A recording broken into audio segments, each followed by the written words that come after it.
Bonjour, c'est Julie. Alors, comme promis, et je mettrai cette vidéo le lendemain de l'autre, où j'ai pu expliquer un petit peu. Plus d'explications parce que je pense que j'ai assez dit.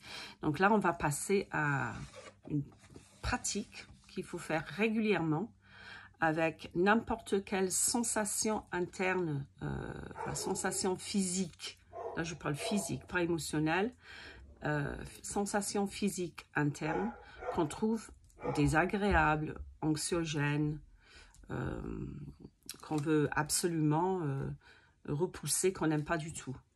Donc, j'ai dit que j'aime bien faire le lien. Donc, cette pratique nous aide à diminuer le danger perçu. Je dis bien perçu parce qu'il n'y a pas de danger. Le danger perçu par le cerveau. On va pouvoir baisser la vigilance. Donc, la connectivité des MN, donc le mode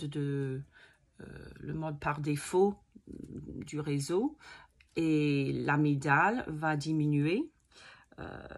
On va diminuer l'introspection trop vigilante aussi.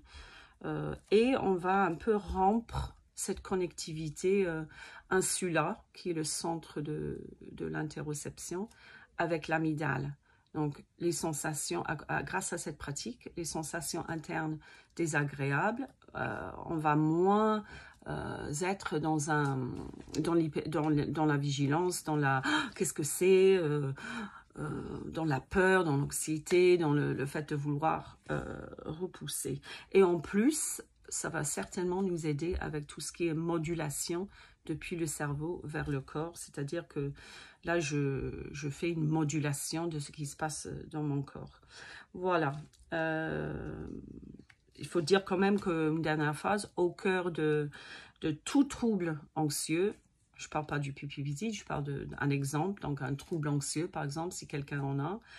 Au cœur de tout trouble anxieux, il y a toujours une tendance à vouloir éviter les sensations physiques de stress. Et c'est un peu le même mécanisme avec le pipi-pidi. C'est le cerveau qui veut à tout prix éviter ces sensations-là. Donc là, c'est vraiment l'acceptation. Donc, vous pouvez trouver un endroit tranquille pour vous. On peut très bien faire le 5, 4, 3, 2, 1 si on souhaite avant, mais là, on va passer tout de suite. Donc, je place les pieds au sol et je vais donc, voilà, je peux pas, mais je vais fermer mes yeux en soufflant par la bouche, comme ça. Une longue expiration de relâchement qui me bascule en parasympathique. Et là, tout simplement, je me mets à l'écoute. Et je vais faire comme une exploration interne afin de détecter, je m'approche de ces sensations-là, afin de détecter les inconforts physiques, les sensations internes désagréables. Ça peut être toujours un peu de tension musculaire, souvent dans la nuque, les cervicales, les chevilles, la mâchoire. Vous pouvez fermer les yeux et m'écouter.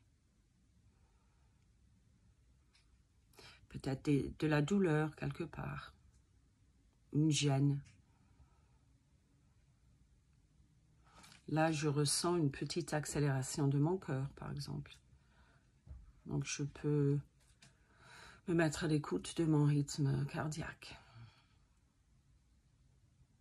Des fois, peut-être le soir, en me couchant, j'ai quelques tremblements. Un niveau d'énergie très très bas. Peut-être même les tangages internes. La chaleur, la température, la transpiration.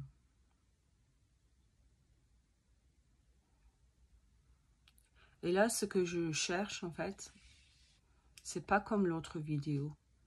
C'est pas du tout la maîtrise, je peux pas. C'est vraiment la même mentalité que le tracking somatique. C'est-à-dire, je cherche la non-résistance. En sachant que ce qu'on résiste devient plus grand. Car le cerveau l'a étiqueté en rouge. Donc, si j'ai cette pratique où je ne sais pas de contrôler,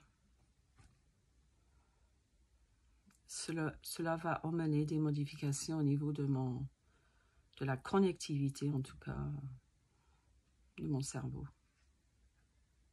Quand j'essaie de contrôler, cela amplifie la sensation. Donc là, j'arrête la vigilance. La barre, là, je l'explore et je la vis. Je me laisse, je me permets, je me donne permission de vivre cette sensation-là. En fait, c'est un mouvement vers l'inconfort. Je sais que c'est contre-intuitif, mais c'est exactement ça qu'il faut. Je m'approche de ça. Mais en sachant quand même que ça ne prend pas toute la place. Que j'ai quand même...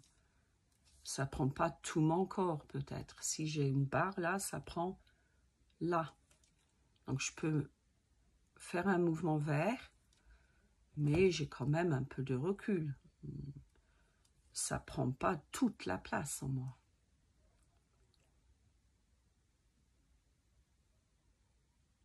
Donc là, c'est vraiment des éléments que je ne contrôle pas. Je relâche toute résistance. Même là, j'avais les orteils un peu crispés. Je relâche. Les orteils crispés, c'est sûrement la preuve de je suis toujours un peu dans le contrôle. J'ai envie que ça parte. Qu'est-ce que ça veut dire? Est-ce que ça va durer toute la journée? Est-ce que je vais pouvoir faire ta cet après-midi? Non. Je m'abandonne à cette sensation-là. Je relâche toute résistance. Et j'apprends à accepter cet inconfort en cet instant. La sensation que j'ai nommée désagréable ou anxiogène, elle va sûrement évoluer, elle peut même s'intensifier. Et ça, c'est le plus dur. Je la laisse s'intensifier. Elle va peut-être s'étendre, se déplacer.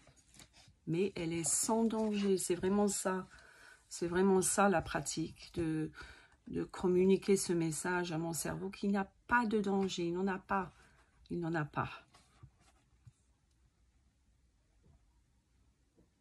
Face à cet inconfort, je ne suis pas en danger.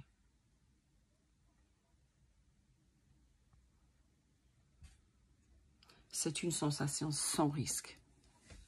C'est sûr que c'est désagréable, mais il n'y a pas de danger. C'est sans risque.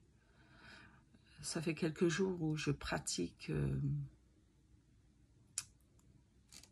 cela. Bon, ça fait des années que je pratique, mais ça fait quelques jours où je pratique avec cette idée de moustique. La nuit, je me réveille comme ça. Plein de moustiques depuis 10 jours.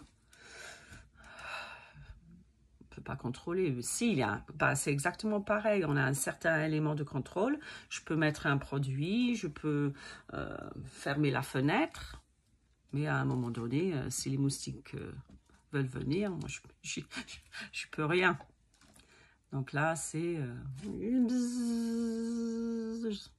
un peu comme les acouphènes aussi. Le seul moyen de nous aider à trouver un peu plus de paix avec les acouphènes, c'est de faire comme... c'est un grand lâcher-prise. Un grand lâcher-prise. Et c'est l'acceptation. Et petit à petit, le cerveau diminue la vigilance. et baisse l'activité des zones émotionnelles. Et c'est là où vraiment on peut aller mieux. Et je le souhaite pour vous, franchement. Je répète que le cerveau construit ce concept de PPPD. On appelle ça un concept, enfin, les neuroscientifiques appellent ça un concept. Le cerveau construit, donc on peut déconstruire. Je vous promets. Allez, bonne pratique à tous.